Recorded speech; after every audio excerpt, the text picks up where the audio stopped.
Wait, you're from Jamaica. Mm-hmm. You've been living in the States for how long? How many years? Math. 12 years. I love it, but I go home every year without fail. Like, Very good. there was one Every time, December.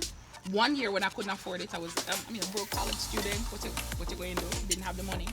And I went home twice the next year to make up for it because I was like, I am not gonna be one of those Jamaican Jamaicans. Who lost their accent, can't cook, can't do nothing, can't suddenly oh my God, do you want some Taco Bell? Like, no, bitch, bye. But wait a minute, so you've been here 12 years. When you got here, was there like a Jamaican culture that you were able to find easily, or was it very difficult for you? I can honestly say I still haven't found it. And I love my friends and I love the people that I've met here, and that's great. But they're your roots, the thing that makes you, the things that define you, man, those come from where you grow up. Not only where you grow up as in physically, but the people and the environment and the thought process and the way of being. Since we're talking about roots, how then do you, as a mom, impart your cultural identity? And that's very different from your husband's to those kids. I lived vicariously through Mariel, because Mariel has a 13-year-old and a 2-year-old. And when Kayla, our 13-year-old niece, was born, we were, in our early 20s. And we had made all these promises when we were growing up as first-generation Latinas, of we're gonna speak Spanish the way we spoke Spanish and da-da-da, but you don't realize that as you're saying that, we're gonna speak Spanish. You're not saying, You're not español. You're saying, we're gonna speak Spanish, or I can. We're gonna keep it real. Yeah. So we didn't realize that when we all address each other, we're actually talking in the language that feels most comfortable, most familiar to us, which is English. And form of it. A form of it. Yeah. And only when you're around your elders do you speak the formal native tongue, right? Mm-hmm. Because also that was kind of like the way psychologically they made it permissible. Whenever you needed to address something serious, you spoke in Spanish. Whenever they were busy, they allowed you to speak in whatever language. So I learned through Mariel and her daughter Kayla of okay, I need to be a little more conscious of it, because it's not my natural language to speak in Spanish, and I'm not gonna speak in Spanish to them when I'm correcting them only. Because that's one thing that we did. Whenever you spoke the native tongue, it meant it was serious, and children are all about play. So what happened with Kayla was that Kayla equated English with fun and being natural and loose and freedom, and Spanish was oh, there's some fucking lessons about to come. This is where diversity is not a conscious way of living, it's just who you are. We grew up in an apartment building, right?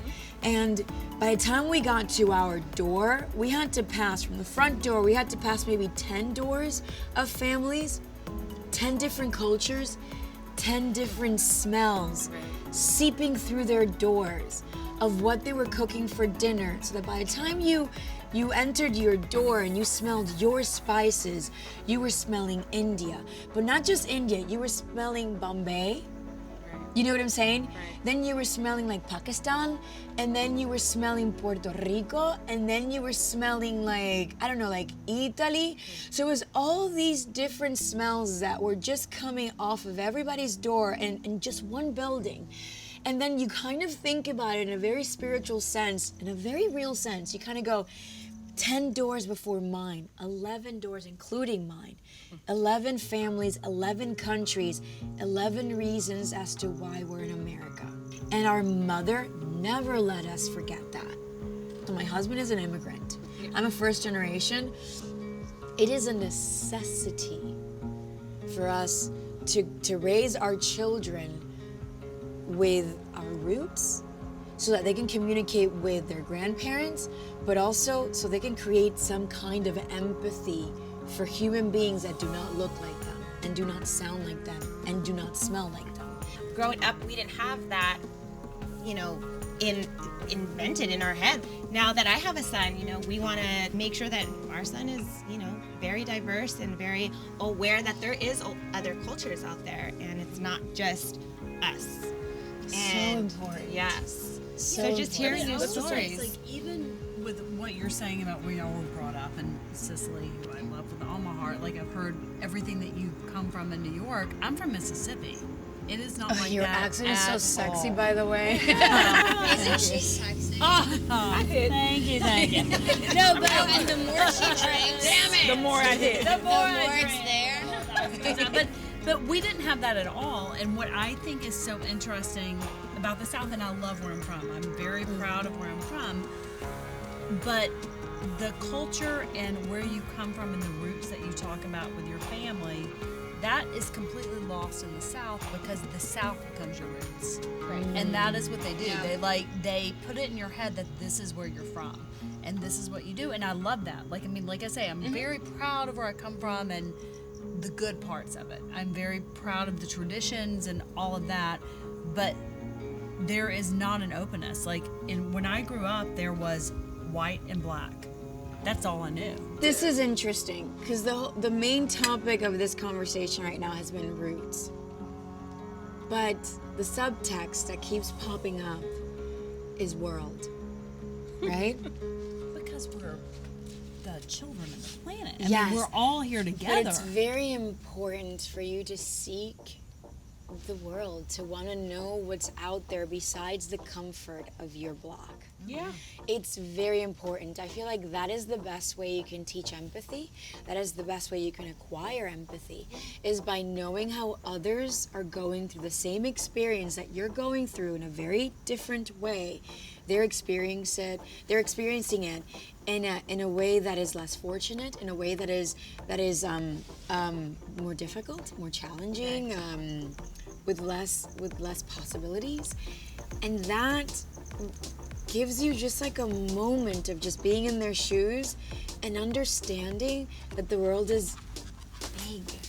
I don't think that we're humans. I think that we're spirits and that we come here and we have this experience and we're all here together and we see ourselves in each other, which every religious principle on the planet says. It's like, it's never about yourself. It's always about the other person. And it's Absolutely. like, love thy neighbor. Like, that is a universal principle. And all these religions, we fail to do that. Absolutely. And so whenever it comes down to the planetary issue, it's like, it isn't about Mississippi. It isn't about LA. It isn't about Jamaica. It isn't about... It's about all of us. We're the same people, and we're having we're spiritual beings having a human experience. But through this career that I've chosen, I've been able to travel to parts of the world and stay there remotely for an undetermined amount of time, enough for me to become extremely homesick. And when I yearn for home, I yearn for America. I yearn for freedom, and I yearn for all the things that make us super, super cheesy. I yearn for possibilities. I yearn for respect of expression of self. And that's something that I've been amazed by many, many cultures. But America still holds the first spot in my heart, because it is the place where our family came for a better life to give us, and by God they have given us a better life. I love going back to all the roots that we are, from Dominican Republic to Puerto Rico, going back to the Middle East, knowing about like our cultures in Africa and everything. But there's something about landing through JFK, landing through LAX, that I just feel that I'm safe, and that there's hope and there's possibilities, and I'm happy. I'm really happy that my children were born here like I was, and that my husband finally is a U.S. citizen, because no matter what happens, I just feel like we're gonna be okay. You know, so I feel that America is, it's fantastic. It's fucking It's why I came here. So, To America. That is like an Oscar and a presidential speech.